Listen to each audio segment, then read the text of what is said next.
Number 5. Mission Uncomfortable. Mission Uncomfortable is actually the unaired pilot of the show we all know and love as Impractical Jokers, which, for those of you who don't know, is a hidden camera TV show hosted by 4 lifelong friends who compete to embarrass each other. Named Joe, Sal, Q, and Murr. But a lesser known fact about the show is that before it was picked up by True TV as Impractical Jokers, a pilot was shot by the 4 lifelong friends on their iPhone, with the original name of the show being Mission Uncomfortable, which of course had a completely different intro to the one that we all know and love today. The pilot for Mission Uncomfortable has never been fully released.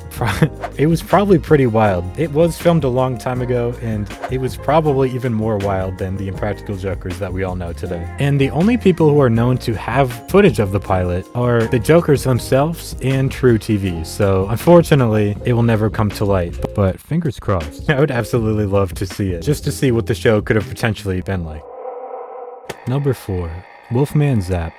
So, Wolfman Zapp is a mascot character of the restaurant Zapp's Bar and Grill, which, interestingly, was created by the founder of Atari, Nolan Bushnell. Now, Zapp's Bar and Grill, it was basically the adult equivalent of Chuck E. Cheese at the time. The thing is, very, very little is known about Wolfman Zapp or the restaurant itself. With this being a bar, he might have actually used some adult language and jokes, as he was obviously around an adult crowd. But there is no solid proof of him actually doing this, as there have been no video recordings, audio recordings, or even pictures from inside the bar. But according to Bushnell himself, there were actually 5 Zapp's restaurants. These included Tampa, Florida, San Jose, California, Dallas, Texas, Reno, Nevada, and Boulder, Colorado.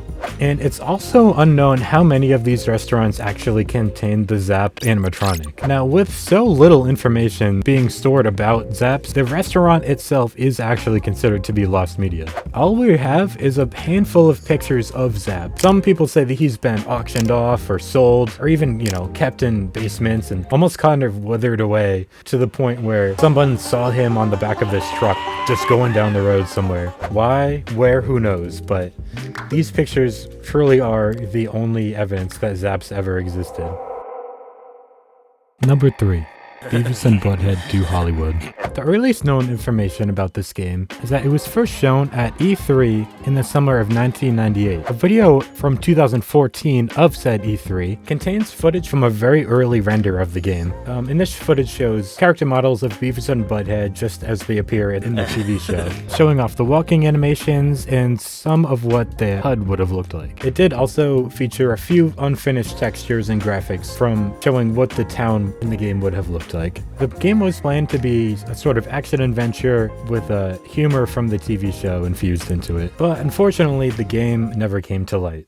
Now, strangely, in the 66th issue of the Game Informer, the game was listed as 80% complete and was actually set to be released in November of 1998. But once again, sadly, this time came and went and the game was never released. And no information on the game has resurfaced since then. There was never an explanation of why the game was kind of abandoned, so as of now, only a few videos and screenshots of the game exist online, which is kind of sad because honestly, I grew up with Beavis and Butthead as a kid. I think this would have been really cool to see. Of course, yes, there are Beavis and Butthead video games now, but especially because of the hype of the show at the time, this one would have been very cool to see. I think it would have been really authentic to the show. But who knows, maybe we'll get some more information someday.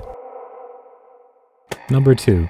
Tales in Mushroom Village. Tales of the Mushroom Village is a 2009 Chinese computer animated program which follows the life of the protagonist, who is a squirrel named Neo Neo, who moves to the town and becomes friends with all of the other animal citizens, who then kind of go along and, fight against the villains of the show, which were said to be a skunk and a giant python. And there is a lot of episodes to the show. According to the online encyclopedia, it actually has about 100 episodes running 20 minutes each.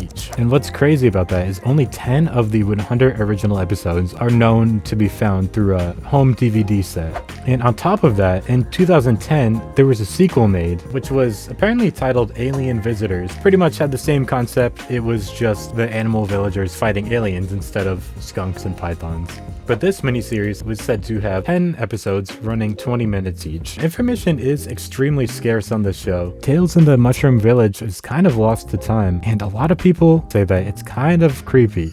It's not meant to be. Obviously it's just because of the low budget and the 2009 animation style. but there's definitely something kind of off-putting about it. But what do you think of this? Is this something that you would watch? Let me know in the comments below. Number 1. SpongeBob Sailor Mouth.